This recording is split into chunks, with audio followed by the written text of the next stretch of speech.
I was thinking the other day, just thinking of like topics or something that we could talk about. We didn't have much prepared for this one, but this is a conversation we've definitely had before.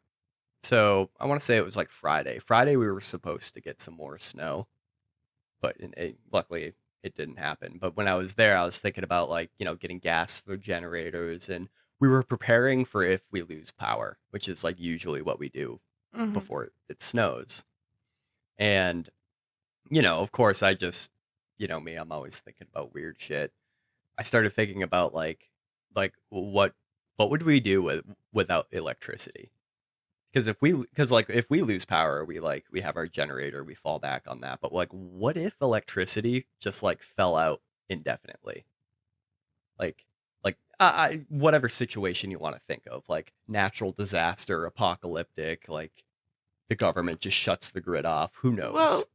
But I mean, aren't there?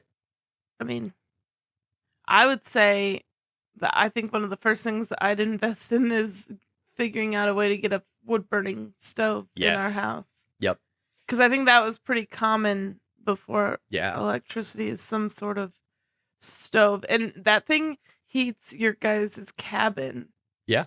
uh, in Vermont. It heats it really well. Yep. More than the floorboard heating does up there, at least. Yeah. Yeah, I would agree. And then you can kind of cook like off of it too and stuff. And then like if it is snowing and you need water, definitely rain barrels. I want rain barrels now. Yeah. Would have to like some states have stupid laws about Yeah, rain they do. barrels though. Like they say you can't collect the rain, which is preposterous to me. That's so weird That to is me. the dumbest thing I've ever heard. But that's kind of But I where mean, like, if it's in our backyard, who's I'm really gonna know? I'm glad you brought up the wood stove though, because that's exactly where my mind starts kind of going to when I was like, what if electricity was just gone?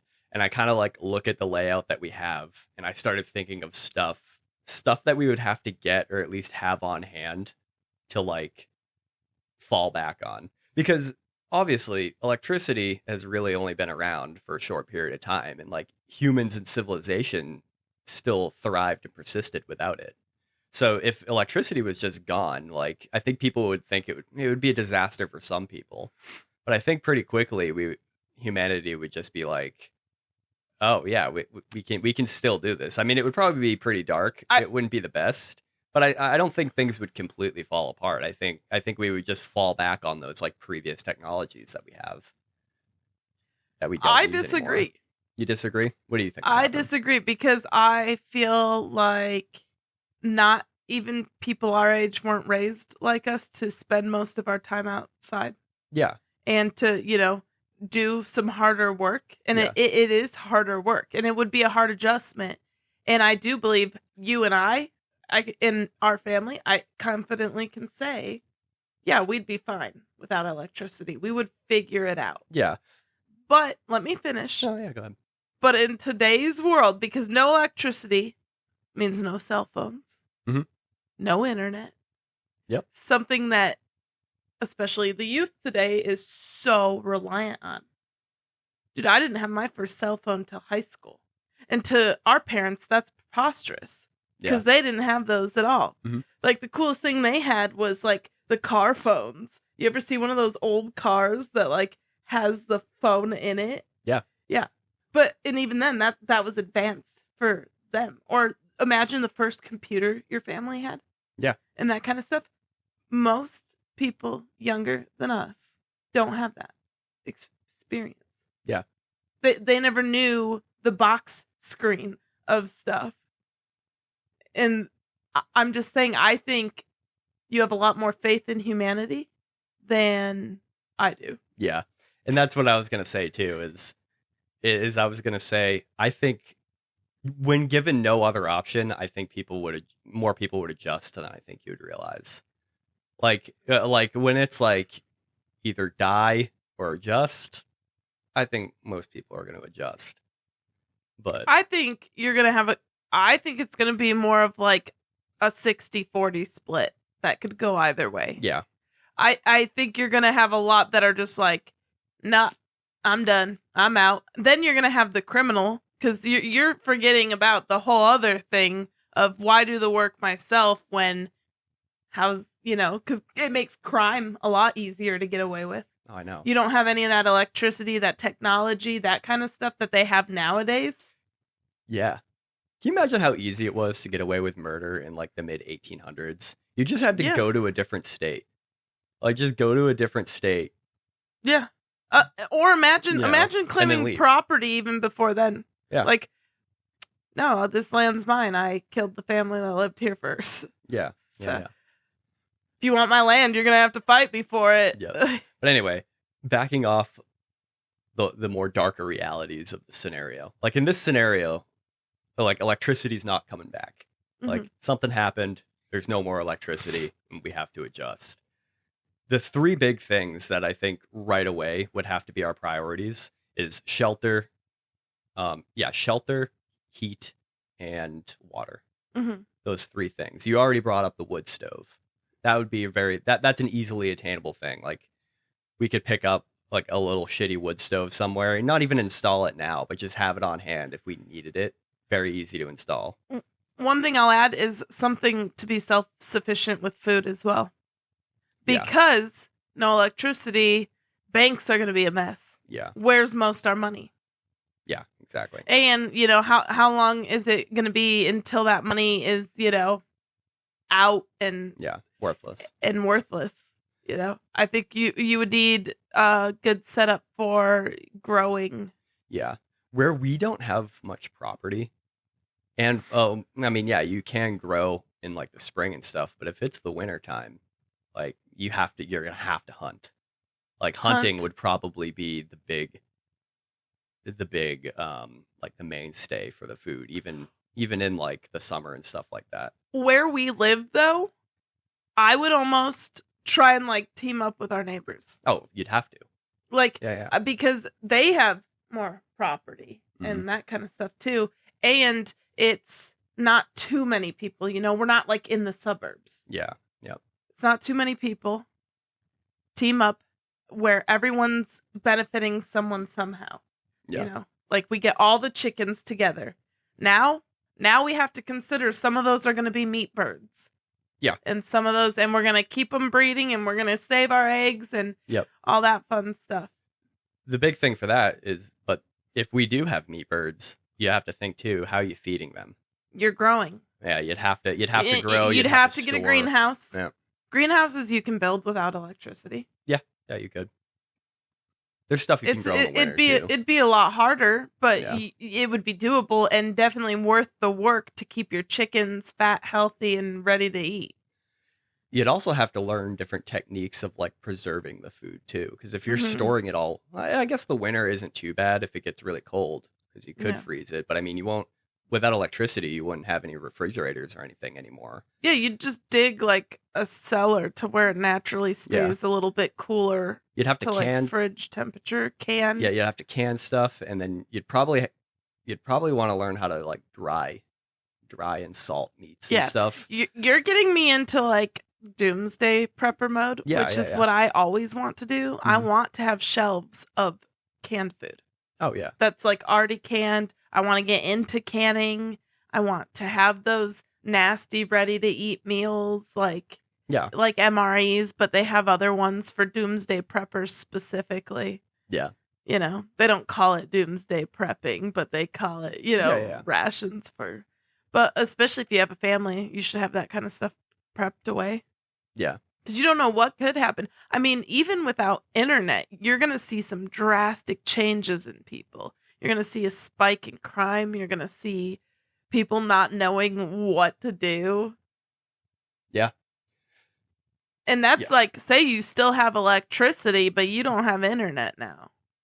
Yeah. Your cards become obsolete, so you do need cash. Your access to information, too, is now limited to, like, what you know or, like, what you have written down. Honestly, if we're well suited off in the future, I wouldn't even mind investing in a piece of land. Doesn't even have to have a house on it. Yeah. I was driving by an empty lot the other day, and that's what I was thinking. I was like some wooded land was for sale, and it was like 10 acres. Mm-hmm. And I was like, that wouldn't be bad. Say you never even build a house on it. it'd still be nice to own a chunk of land. Yeah. To like have a fallback source. So yeah, all right. So we covered shelter. The shelter is an easy one. Like the house would still be here without electricity. Yeah, like, that's and it's fine. insulated. And trust me, we got plenty of blankets. Most of them smell like dog, but And we then have them. we got the wood stove, so we have like the warmth, and then ideas for food, water. So we're on a well. The house is on a well right now, but that well is an electric pump. Mhm. So without it, we can't get the water up out of the well.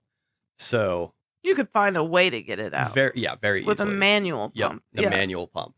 You'd either have to get a manual pump and would fit it onto the existing well we have now, and you'd Mhm. just have to pump it the old-fashioned way, or you can drive another well.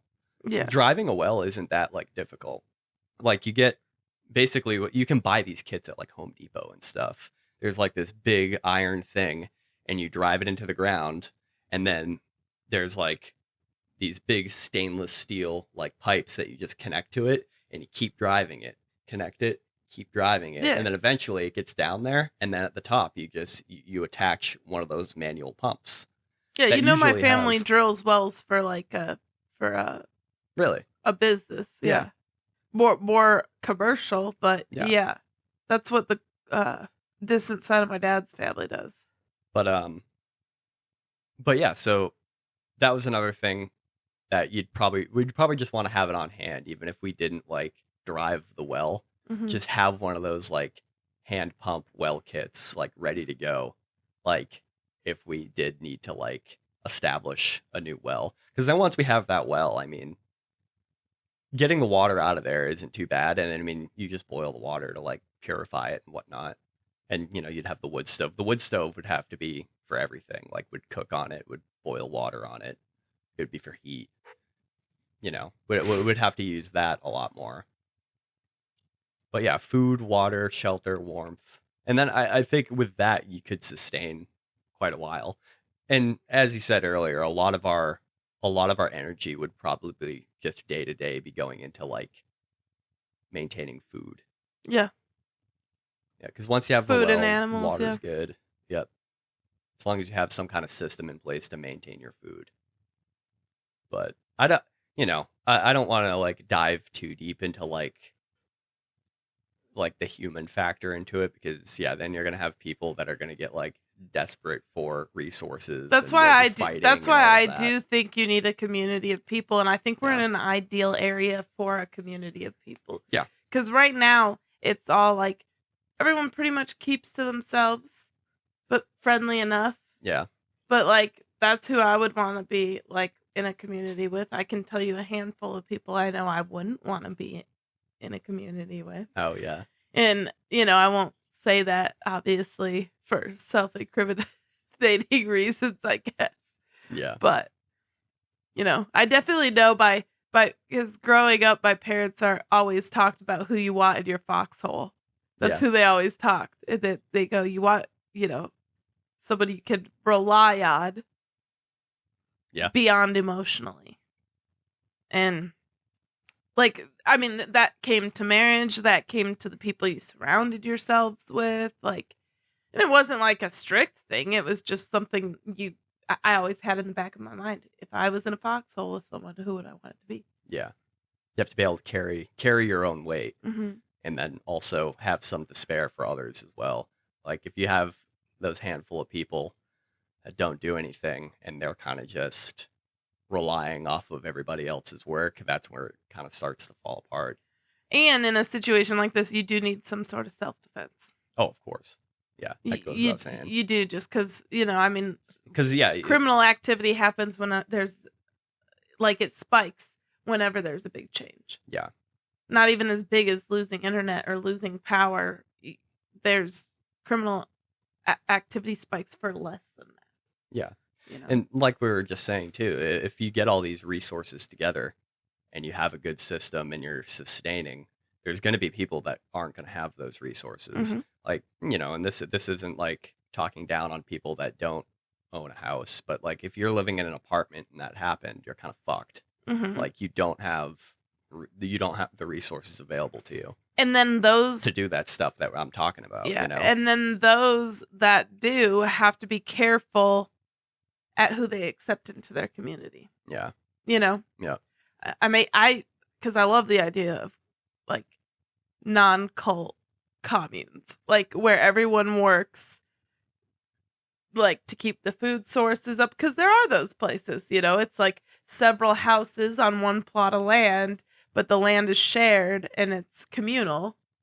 And I know most are cults, but I do like that aspect of that kind of living, because everyone provides something. You can't just be like, oh yeah, we'll take in Joe, Bob, and Sue, but you know, Sue's 90 something years old and not doing much. Yeah. And the other two can't do much either. And I don't know, you gotta be considerate, because you only have so much resources that can go around. And it's, are these people gonna benefit, or are they gonna just deplete your resources? Yeah.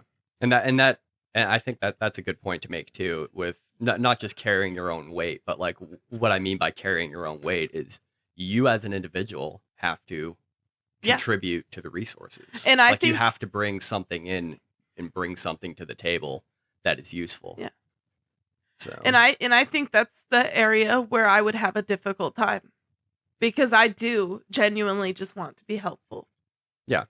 But I would have to take a step back and be like, okay, there's, you know, being helpful where it's like, hey, we can give you this food and then you got to be on your way and you can rest here for now, but you're not contributing. You know, it's something that I would definitely have to work on, because I would just open doors to, you know, anyone with a sad story or, but everyone's going to have sad stories. Like, yeah, that's my favorite part of any post-apocalyptic like show. And my favorite is still Jericho, because Jericho really does focus on the aspect of losing power and how they get it back, power like, vacuums, and stuff. And so another interesting one too.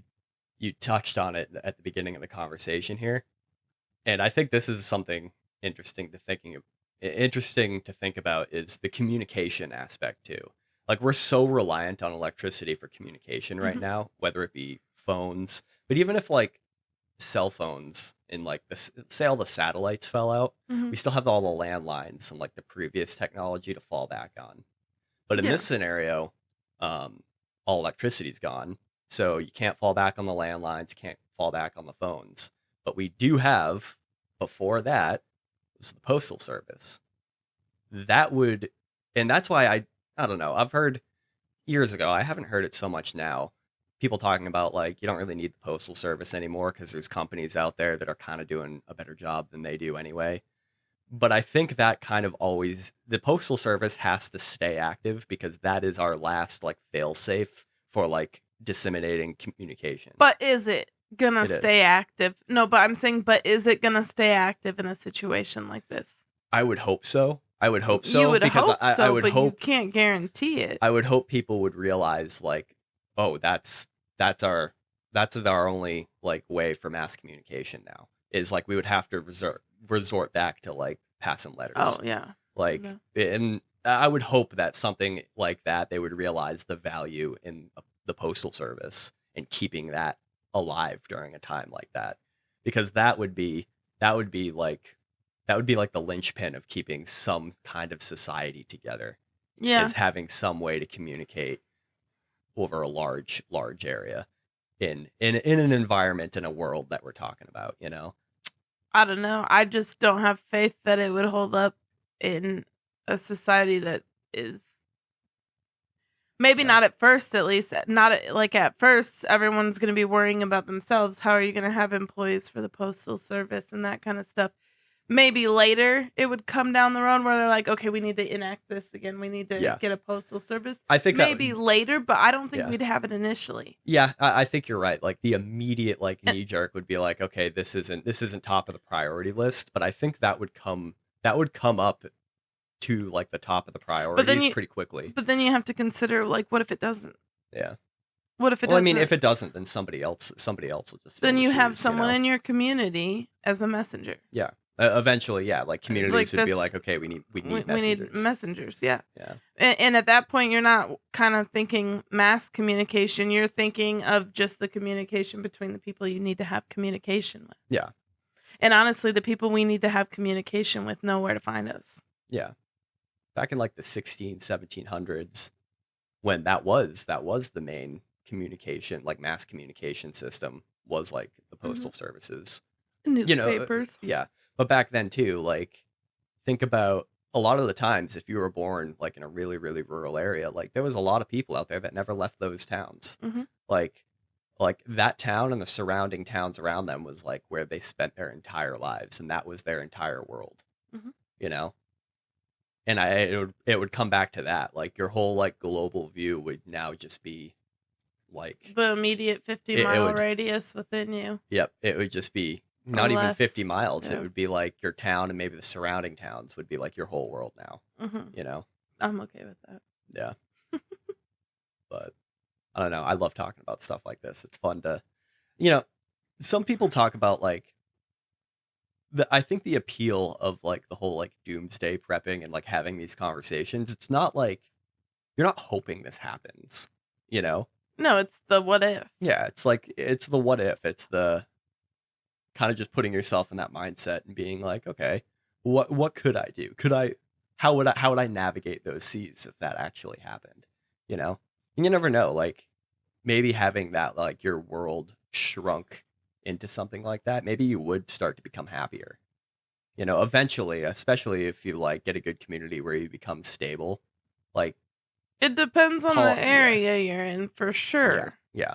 Because you forget we're in the luxury of not being in a city. There's still a bunch of houses in a city where you can't, even if you own your house, you can't have certain amenities that you can out here. I think if that happened, cities would be abandoned pretty quickly because you wouldn't have the infrastructure immediately available. But to, that's like, a lot of population that's just in limbo now. Yeah, that gets displaced, and then then that comes into your thing, like who you're gonna take in, where are these people gonna go? Yeah, it's crazy to think about.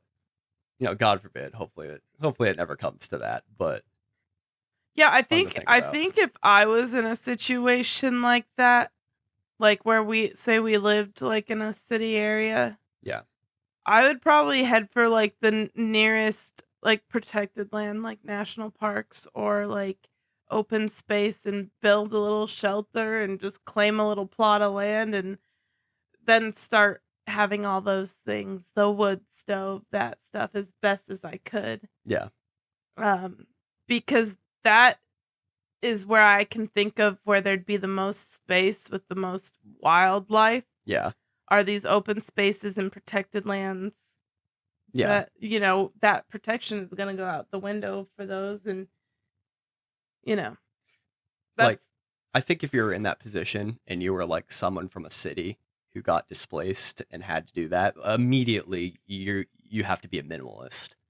Oh, yeah. Like, even if it's like you and your family are going to live in like a 10 by 10 little like shelter, like that's just what would, like, you would have to think about like, what's the bare minimum I need to like, not survive. Yeah, I guess survive, but to thrive too. Because surviving is good for a while, but you can't just survive your whole life. You have to have like a little wiggle room to where it's like, if I keep doing this, it'll get better. You have to have maybe a little bit. Start with a small little shelter for you and 10 family members, but then as the seasons change and you can get more supplies, you can always expand that. Yeah, there has to be a little margin for growth. Yeah. In order to make it work. If you're just surviving and you're not like getting better or improving the situation at all, it's kind of like you need to like change your situation to like to make that even if it's a small margin of growth. Like that's kind of something you should aim for.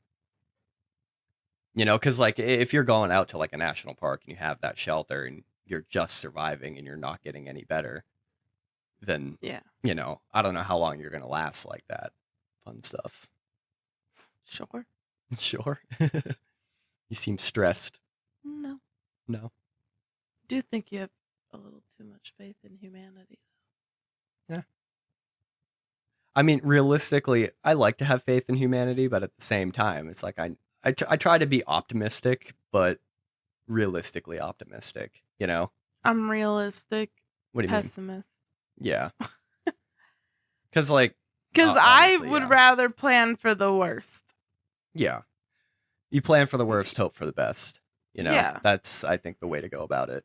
So I'm not even thinking of like what could go right. I'm thinking of first the survival aspect, because I'm not going to start worrying about thriving and growing until I know I can survive. Yeah. And then I'm thinking of what everyone else could possibly do, and mostly how it would negatively impact and how I would mitigate that kind of stuff.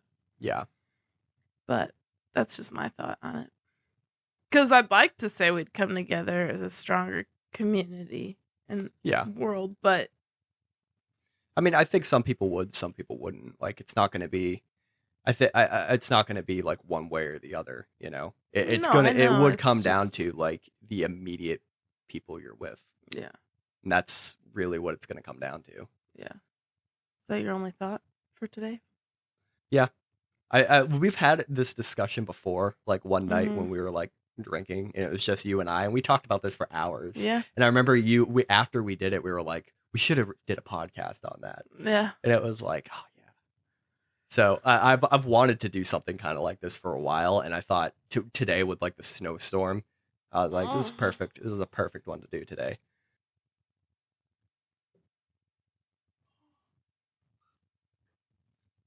I don't have any more thoughts on it.